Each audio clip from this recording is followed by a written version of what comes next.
man, I love Phoenix, man. Honestly, I'm gonna continue playing hard for Phoenix. I'm gonna keep repping Phoenix like I always been repping Phoenix, and I'm here. I'm happy. Any thoughts about tomorrow night facing your old team? There's no thoughts at all. Deandre, you spent a lot of time though in Phoenix, drafted by them. How can there not be? I don't want to talk about Phoenix. They told me I was going to talk about the game I played yesterday. I'm sorry, I didn't hear you. I thought we was talking about the game I played yesterday. Deandre Ayton hates Phoenix. Wow. All right, everybody. Couple quick disclaimers before we really dive into the Suns Blazers preseason game. First off, as always, thank you so much for taking the time out of your day or night, whatever time it is for you, to listen to me talk about the Phoenix Suns. And secondly, for those of you who may not know, or for those of you who care, I was gone the last 6 days. I was visiting Phoenix. Yes, I know, shocker. I do not live in Phoenix. Oh my goodness. Yeah, I was in Phoenix the last 6 days and had an absolute blast. More on that later. We'll talk about that later. And I got a small vlog I'm going to be uploading most likely tomorrow. I think you guys are really going to get a kick out of. But thank you to everybody that is in here. We are really just going to pretty much just talk about the first half of this game, a little bit of the third, because to be honest with you, I barely watched that fourth quarter. Because, yeah, as you guys can see, the game is pretty much over. I was just kind of casually watching, getting ready for the stream and everything. But with this being said, though, we still have a lot to talk about. So do me a huge favor, you guys. Absolutely just Hulk smash that like button. Smash the like, share the show, and please subscribe, because if it has to deal with the Phoenix Suns, I'm going to make a video about it. All right, you guys, let's really dive into this, y'all. As you guys could tell, as you guys could see, that Ayton clip that I played at the start of the show went viral, sort of viral. Went viral earlier, and sorry, my phone's blowing up with notifications. And we will talk about that in a little bit. It's pretty plain and simple. I understand that this was a preseason game, but it was still Deandre Ayton's very first game against the Phoenix Suns as a member of the Portland Trailblazers. Most likely the first of many for Deandre Ayton against the Suns. And you know, Ayton had that dunk earlier and maybe had like a couple other good moments here and there, but he didn't really do too much. And even though he got off to kind of a slower start, Yusuf Nurkic absolutely dominated his competition tonight and was absolutely fantastic. I'm a little bit old school today. I wrote down a whole bunch of notes on tonight's game, like actually wrote them down. And most of them are about Yusuf Nurkic, and we're going to go over them. But I will just kind of sum up the game like this. And I do want to share this tweet that comes from the Phoenix Suns Twitter. Give me a second, you guys. It's been a while since I've actually live streamed. A little bit rusty. All right. And I think Bradley Beal's face here is pretty much all of us Suns fans when we're looking at this. Just give me 1 second here, you guys. Let me just kind of pull this up here. Okay, let me just lower this. There we go. Okay. 76 points in the first half. That's 76 points in 24 minutes. And let me remind you that Bradley Beal didn't play in this game. Grayson Allen didn't play in this game. Drew Eubanks didn't play in this game. Who else was out? Like 3 other guys? And we had 76 points in 24 minutes. And KD and Book kind of got off to a slow start.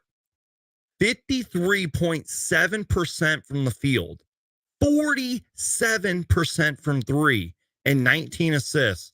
And real quick, thank you, D-Book. I forgot that Josh Kogi didn't play either. I did write this down. Kellen Olson tweeted this out earlier. So the Suns had 19 assists. Now, this was the halftime assist to turnover ratio. 19 assists, 3 turnovers. Portland had 11 assists, 10 turnovers. And I'm sure there's Blazers fans that are going to be like, oh, it's just preseason. I don't care. I have said this so many times, you guys. I'm going to continue to say it over and over again in the future, that preseason is a teaser trailer to what we can expect for a team most of the time, specifically with the Phoenix Suns. And I truly do believe that. And I'm kind of paraphrasing his tweet. In fact, I'm just going to look it up so I don't really butcher it. But Trevor Paxton, shout out to my guy right there. That's my guy Trevor. Had an interesting tweet earlier, and I do want to read it so I don't butcher it here. And I think he makes a lot of good points. So I'm sorry, not Trevor Paxton, although Trevor Paxton is a good guy. Trevor Booth, from Clutch Points tweeted this out. If 46 first quarter points on Sunday didn't impress you, 76 in the first half tonight should. The Suns' offense was awesome. 15 of 28 in the second quarter and a huge run that broke it open. By the way, that huge run, I believe, was 25-5 to close out halftime. And then he said, Booker, KD, Gordon, Nurkic combined for 71 points. Let me read that again, but the short version. If 46 first quarter points didn't impress you, then 76 points in the first half should. Book, KD, Gordon, Nurkic combined for 71 of the 76 points. Shout out to my guy, Trevor Booth from Clutch Points. Like, this offense has the potential to be one of the greatest in basketball history, and take that from somebody who has studied the history of the game. And even if you're a younger fan and you watched, the 2015 to the 2022 Warriors, who pretty much changed basketball, or maybe you're a little bit older and you watch the 7 seconds or less Suns, this could be a newer version of that. Because again, no Josh Okogie, no Bradley Beal, no Drew Eubanks. We probably were missing like 5 other players, and we scored 76 points in the first half. And when we did have our big 3 for what, like 2 quarters, or I guess 1 quarter, we scored 46 points. It is absolutely, the fear of the unknown, or I guess the excitement of the unknown, is truly exciting. And Phoenix Suns fans should be thrilled, and Valley sports fans should be on fire for not only what is happening with the Arizona Diamondbacks, but they should be on fire for the excitement of this Phoenix Suns team. And I'm seeing in the chat right now, I want more minutes I can't read. I want more minutes for Jordan Goodwin. We're going to talk about Jordan Goodwin later. Ronald says, EG is real. EG bully ball. We're definitely going to talk about Eric Gordon later. Nathaniel, appreciate your comment. 90% shooting in the first quarter. 90% shooting. All right, guys, let me take a sip of my water, and I'm going to read you guys some notes. These are just kind of like takeaways and things that I saw. Give me 1 second here, you guys. If my voice sounds a little scratchy, it's because, I just got back from Phoenix and, doing a lot of travel and hanging out with friends, shaking a lot of hands, all that stuff, All right. Let me read you guys some notes. So, first quarter notes here. On one of Ayton's first attempts, Yusuf Nurkic did a pretty damn good job of contesting the shot in which DA missed. Devin Booker saved the ball from going out of bounds. KD ran the fast break. KD found Eric Gordon for the beautiful layup. That was a nice play. I think the Suns uploaded that to their Twitter and Instagram. Ooh, and I want to address one thing here, you guys. Do not panic. And I'm trying not to jinx anything here, but do not panic about Bradley Beal's, quote, lower back tightness or whatever it was. Somebody uploaded the video. I think they might have been a fan at the game, I believe, but they were at the game either way. They uploaded a video of Bradley Beal warming up, so it's not like he was in street clothes or anything. I believe Bradley Beal is going to be fine. And real quick, if I can just kind of go on this rant here. I'm not trying to jinx anything, knock on wood. But guys, we can't panic over every single injury, or if player X is out because of XYZ injury. You know what I mean? We can't panic like that. Injuries are going to happen. And I understand there's going to be naysayers and critics like, oh, well, if Bradley Beal is hurt all the time, why did we trade for him? Well, you know what? Joel Embiid gets hurt all the time.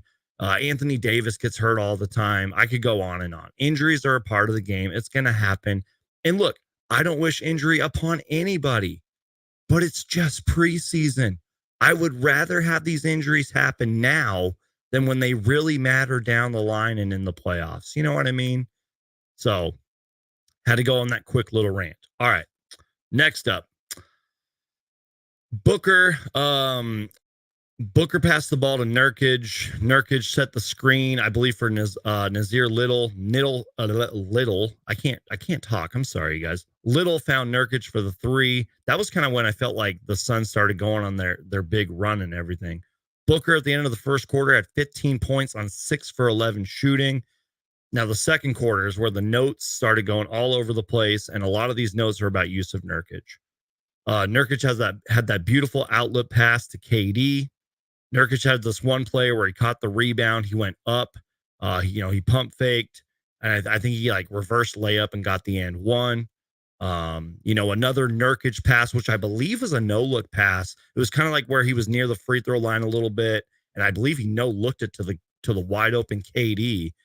And you know what? Ayton sometimes doesn't get the credit that he deserves as a passer, but in 2 preseason games, I believe that Nurkic is a better passer. At least he's looking like it, because he did some pretty dang good passing out there.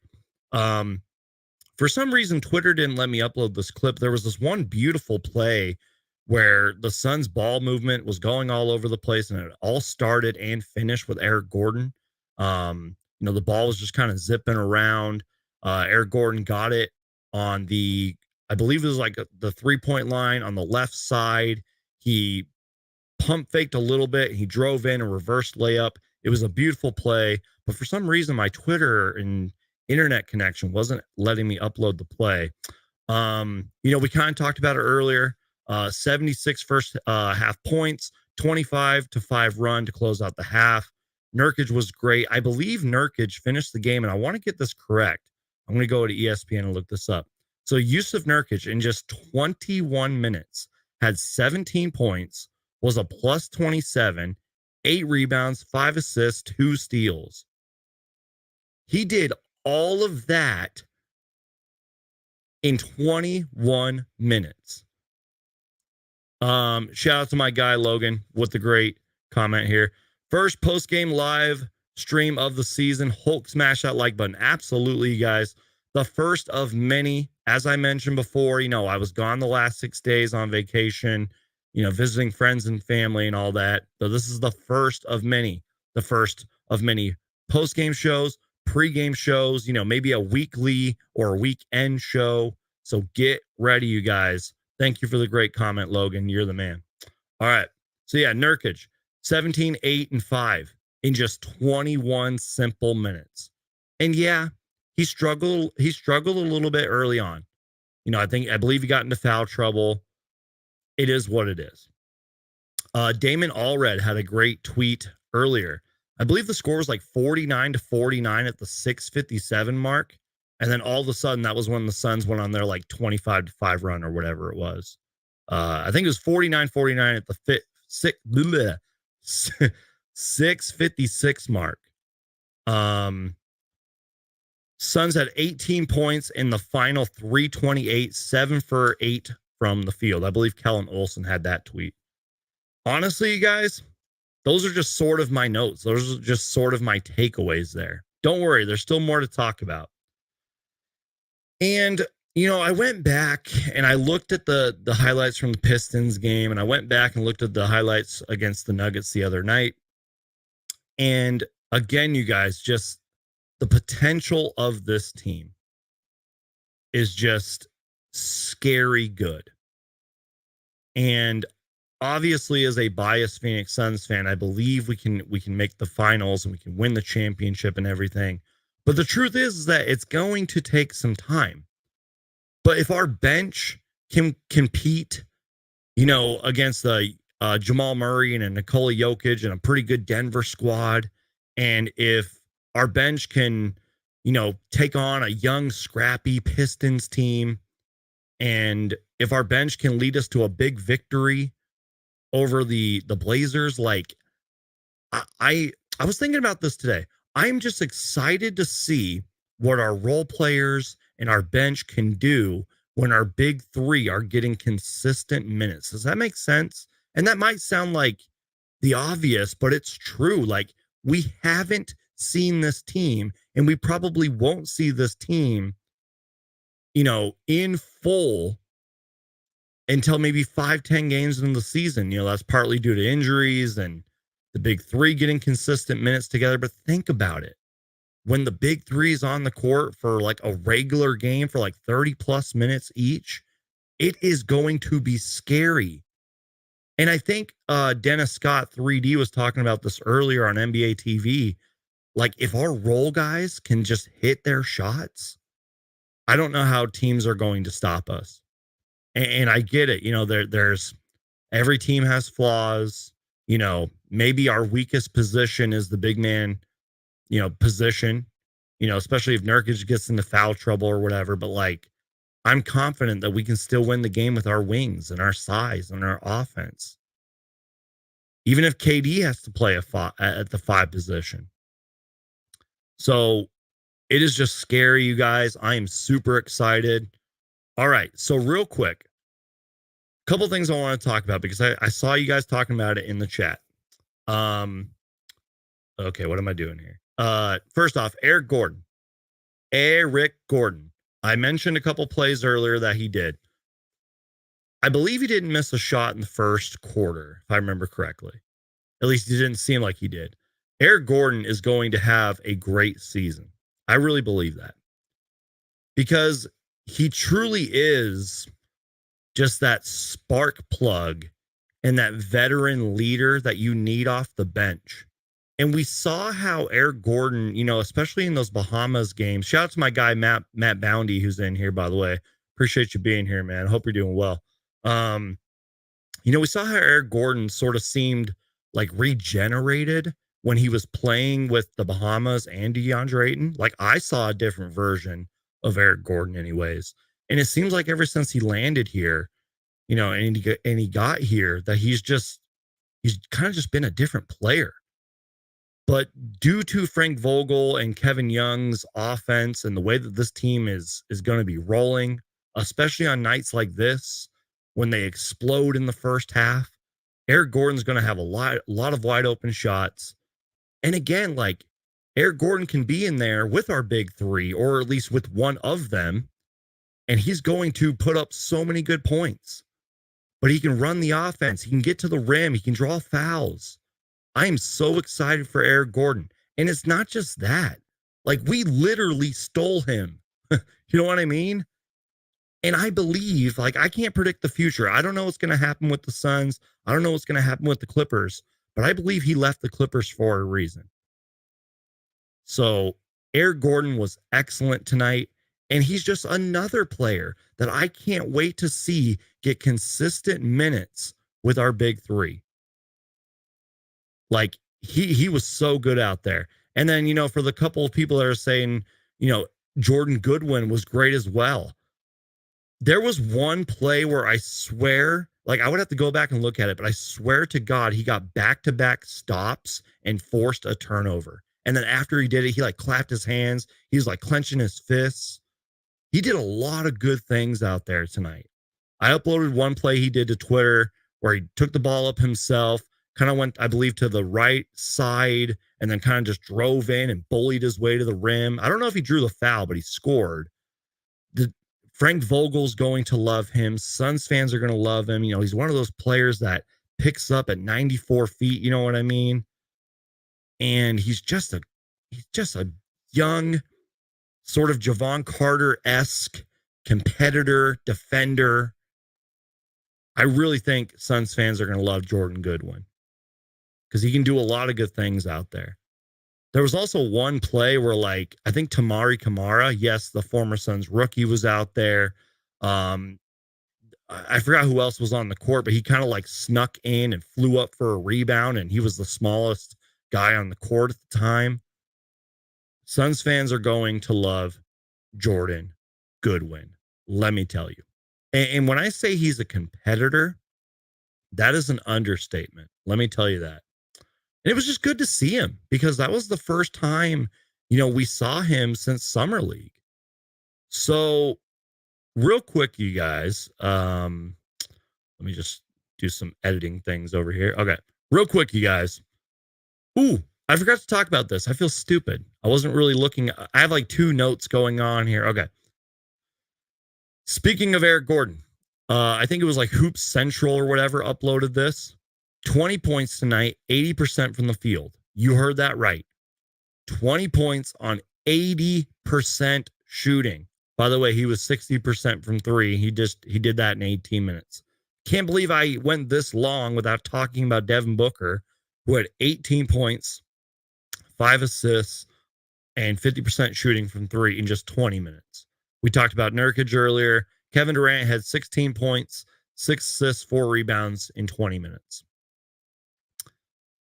Plus, you add in good performances from Jordan Goodwin and, maybe a couple others. And I just have to say this. Good luck to the NBA. Good luck. That's all I got to say. All right. Before we talk about Deandre Ayton, because the Deandre Ayton conversation is never going to go away. I sort of addressed the Bradley Beal injury earlier.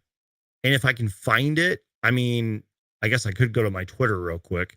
I wasn't joking when I said he was warming up and everything. I think I retweeted it. But real quick, I think the Suns posted it earlier. I don't think they specifically gave out a timeline necessarily, but Damian Lee had the successful meniscus surgery, and he is out indefinitely. And also, I believe let me see here.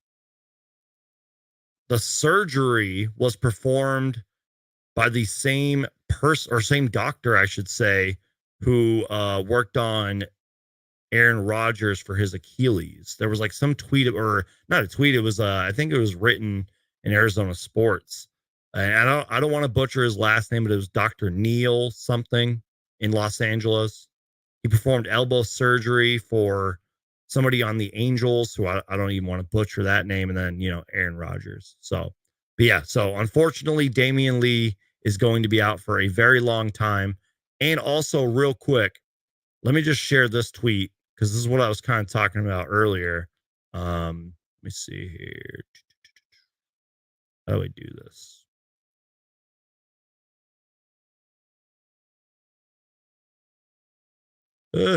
Sorry, you guys, technical difficulties. Okay, so yeah, this is the tweet I was talking about earlier.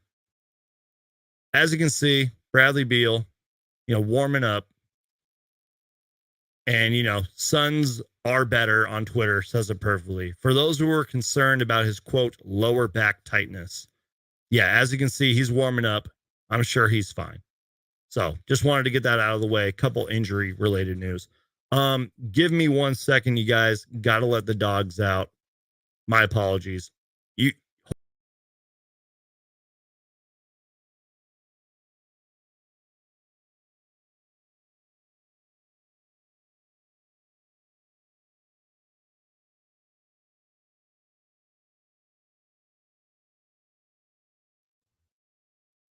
All right, my bad, you guys. Sorry about that, y'all. Okay. A little bit more injury related news. Sort of. Because there was a lot of guys out tonight, and I'm starting to, lose track of who is playing and who is not. I know Ish Wainwright, at least one of the last times I saw him, had a boot over his foot or his leg or whatever. He's been out. He hasn't even played in the preseason. Did they just rest Josh Okogie tonight and Grayson Allen? Or was there's some kind of injury? Drew Eubanks is also, I believe he was probable at one point, but I went back and I watched the highlights, I think against the Nuggets, and it was he got hurt like either stepping on or got his foot stepped on by one of the Holiday brothers. Was it like Justin Holiday or whatever? But he was passing it off to Eric Gordon, or he was passing it off to Grayson Allen, and one of the Holiday brothers like came down on his foot. But it's weird because I think he continued to play in that game, but he was out.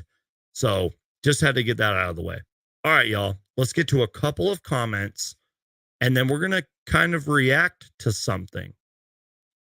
And it's going to be interesting. I just got to say that. And we haven't even talked about the Ayton stuff, but we're going to react to that in a minute. Let me just get to a couple comments here. Logan says, 100% agree with the Javon Carter comparison, and Goodwin looks more comfortable running the point. A lineup with him and a Kogi will have other teams shook. That would be a fun defensive lineup right there. A scrappy defensive lineup. Yeah, I would love to see that right there.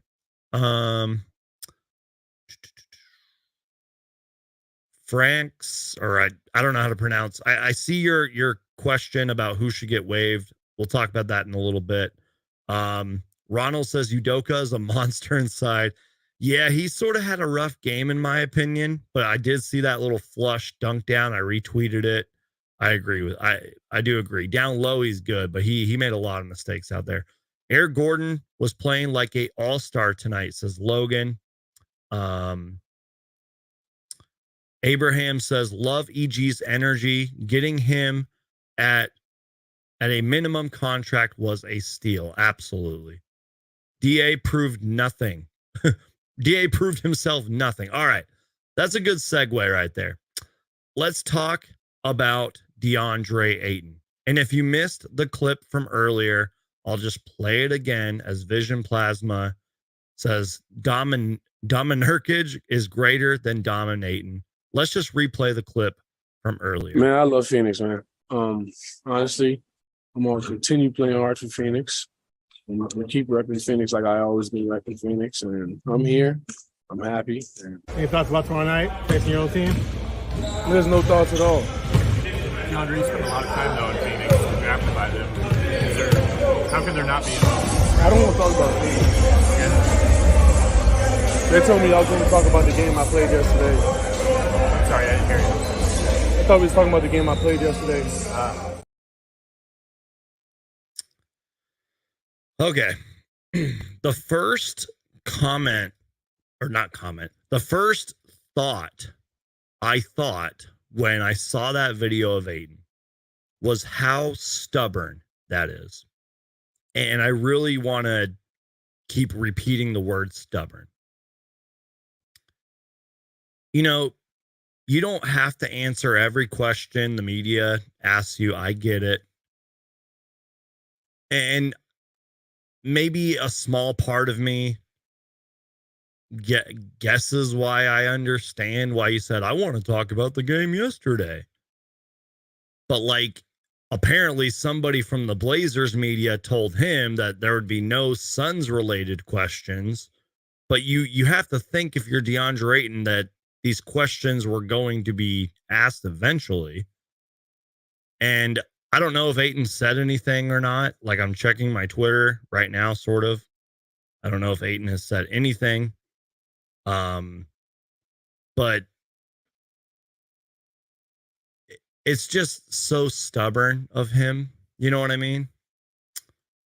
And I even put a tweet joking out saying, like, Deandre Ayton after the game is going to say, I don't want to talk about Phoenix. You know, like, it's true. Like, I feel like he's going to probably, I don't know. You guys get what I'm saying, though? He's just stubborn. And Deandre Ayton, at least basketball-wise, and the way that he's talked to the media, I'm not saying he's like immature as like a father, because he is a dad, but like as a basketball player, Deandre Ayton has always been immature in my personal opinion. You know, there's been younger Suns players past and present, and even younger players in the league now that I feel are way more mature basketball wise than DeAndre Ayton is. Does that make sense?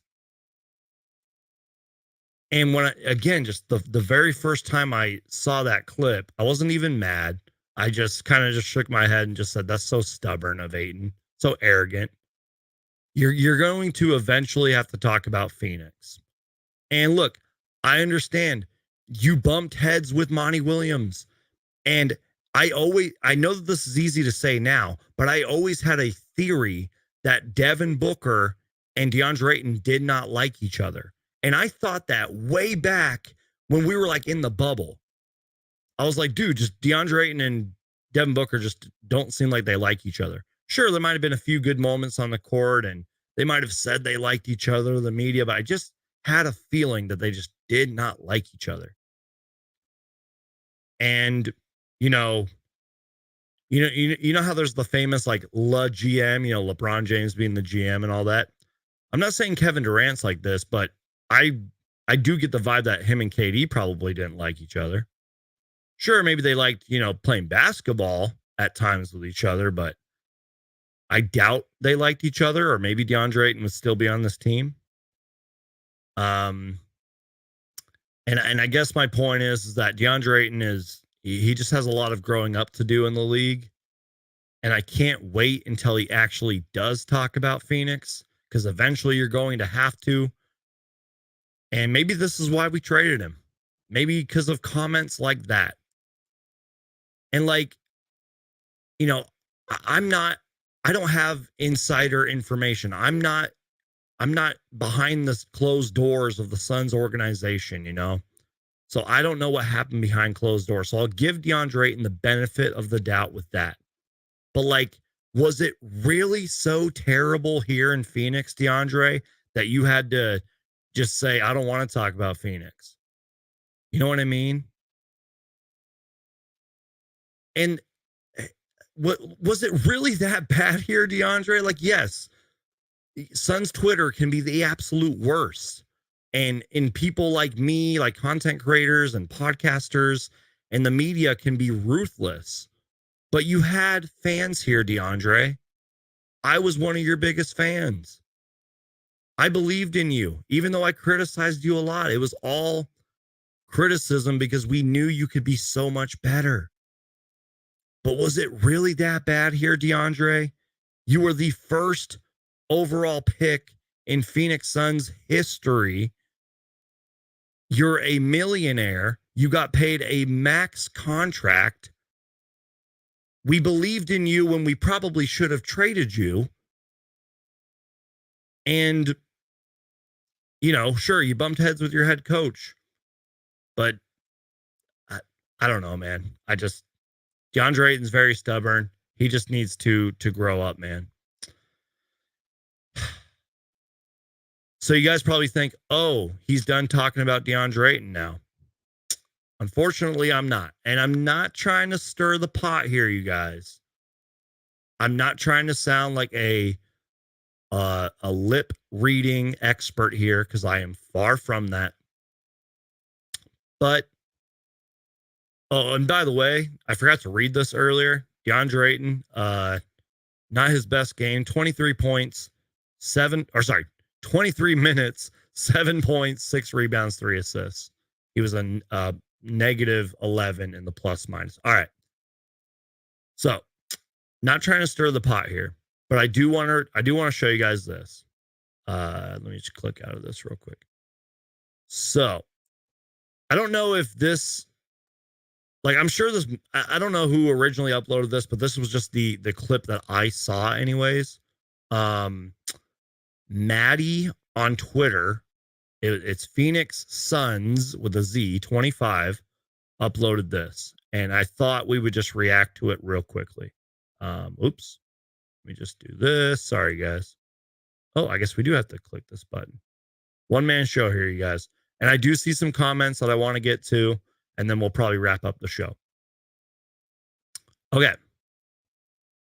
And I will play this for you so you guys can see it. We'll kind of full screen it here. I know it's not the best quality and everything, but All right, so The original tweet was, did I just see Deandre Ayton say F the Suns? And if you kind of look closely, it kind of seems like he did. And look, so the clip is going to play slowly at first, and then it's going to, play in slow-mo. So here is the clip. Now watch carefully.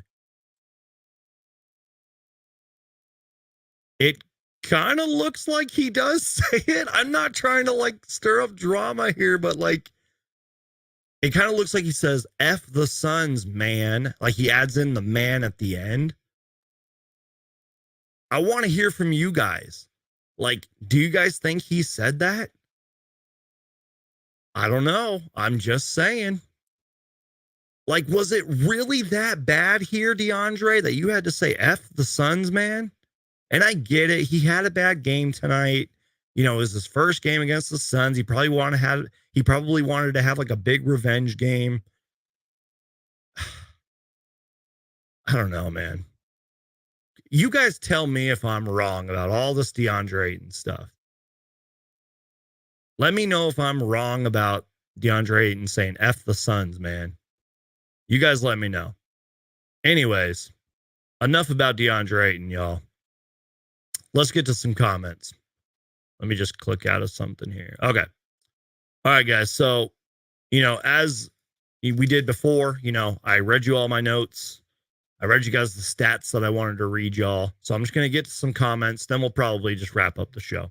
Because it's preseason. And like I said, I kind of checked out after the fourth quarter. Or not after the fourth quarter. After the third quarter. So if you guys got any questions, comments, concerns, get them in now. I'm going to read a few comments. And let's get to it. Nurkic is a better point guard than Saban Lee. That comment comes from Marcelo. I hope I said your name right. It's funny, man, because I think Cage on Twitter, I think it was him who uploaded it. Nurkic actually said that on Media Day. He was like, Devin Booker said, I'm a point guard now. Ooh, and that reminds me. Maybe this is just the way that Frank Vogel and Kevin Young are running our offense and everything. But one thing I've noticed through 3 preseason games is that, and this might sound kind of stupid or cliche or like, duh, Brandon, like you're pointing out the obvious here, but it's true. The Suns have a lot of guys that can take the ball up the court and kind of set up the offense. And I feel like that kind of gets overlooked. I've seen it. Like, go back and look at the highlights. Go back and look at a few moments from tonight's game. There's just so many guys that can just give Devin Booker a break, give Kevin Durant a break, give Bradley Beal time to, get set up and everything. Like, it's just perfect because there's just so many guys that can just, like, Nurkic is one of them.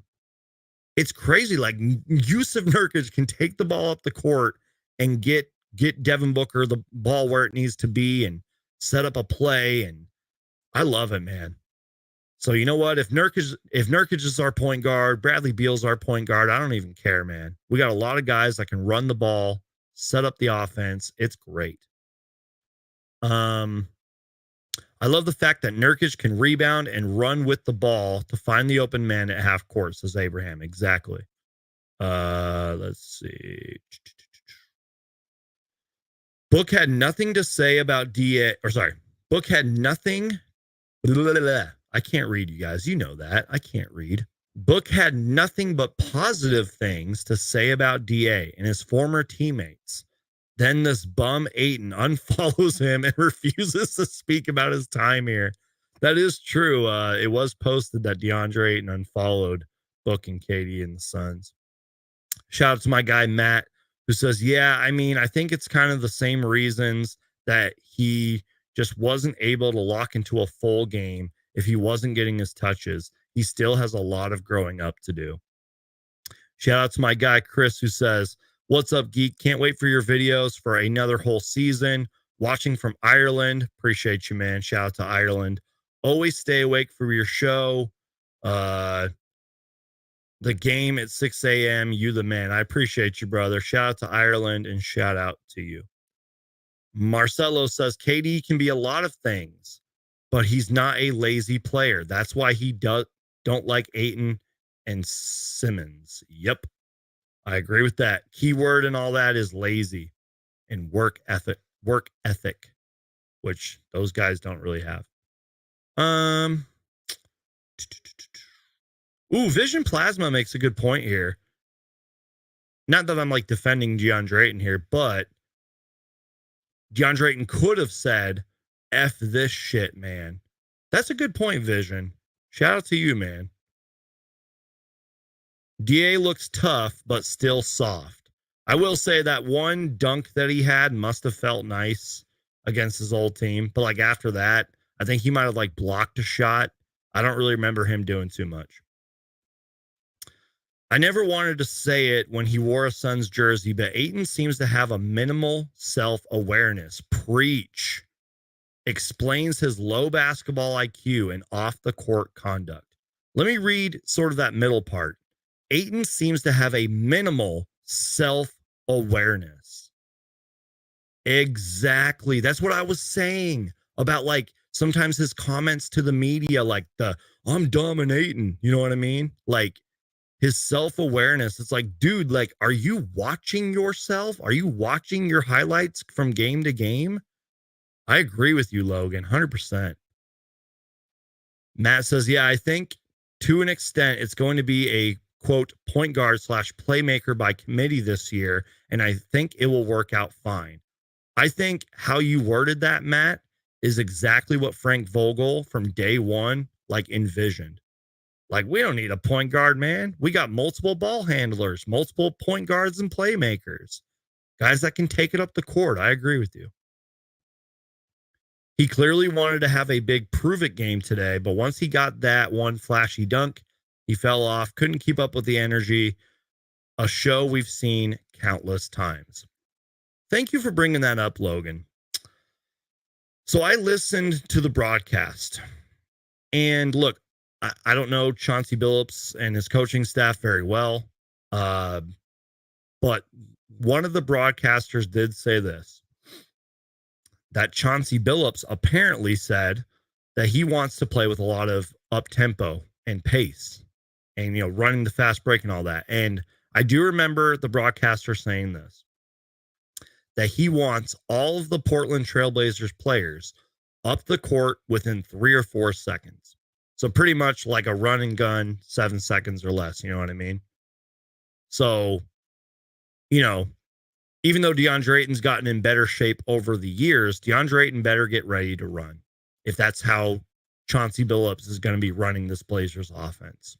Speaking of players who are fast, Scoot Henderson is very fast, and he looked pretty good tonight.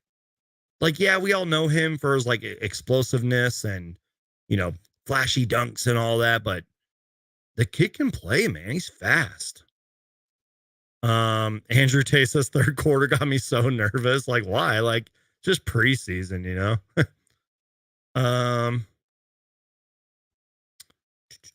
Who else would be ecstatic to leave a championship contender? Let's see. I'm not a DA hater, but what happened to all the dominate and talk he was saying? Exactly. D-Book says, I got to go, Geek, but it was nice watching. Appreciate you, brother. All right. Okay, so Abraham asked me this earlier, and I'm going to get to it. So get your questions in right now, and then we're going to wrap up the show, y'all. Suns Geek, any opinions on the Suns having to waive 2 players for the regular season? We currently have 19. All right. Just so I don't get this wrong, I just want to pull up who is currently on our roster. I just want to make sure I'm getting this right. Sorry, just moving some tabs around. So this is everybody on the Suns. Well, I'm not going to name everybody. Well, yeah, whatever. I'll do it. Kevin Durant, Nazir Little, Yusuf Nurkic, Eric Gordon, Devin Booker, all locks, right? Chezi Metu, probably a lock. I mean, he looked good the other night when he had 14 points, right? Yuta, he's not going anywhere. Keita Bates-Diop, look, he's not going to get cut. Don't even think I'm saying that. But maybe it was just Suns Twitter hype. I feel like he's kind of struggled. You know what I mean? I don't know if it's like the system. maybe he's not getting many touches. Maybe he's just still adjusting. Like, I don't know, man. Keita Bates-Diop's hasn't been that good. And no disrespect to like Suns Twitter or anything, but like when everyone was like, oh, Keita Bates-Diop's going to be the starter, I'm like, what?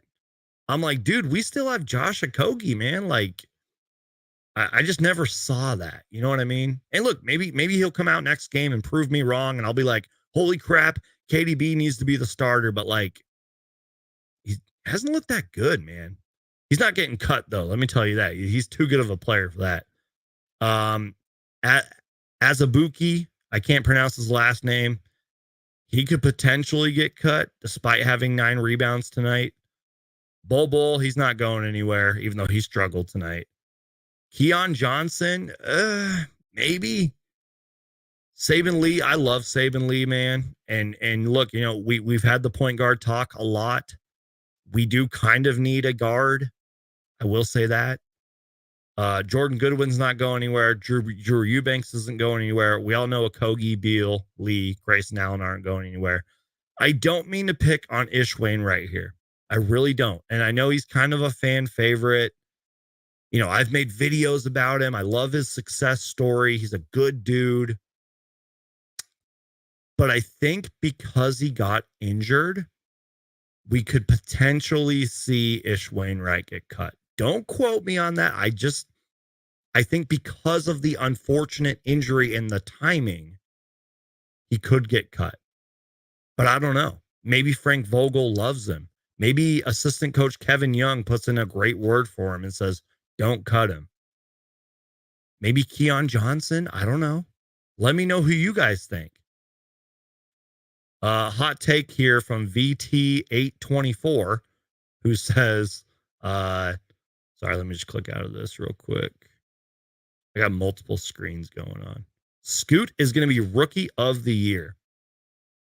I know this sounds a little cliche, but I feel like Wemby's going to win it strictly just because he's Victor Wembanyama and he's got the name and the media attention.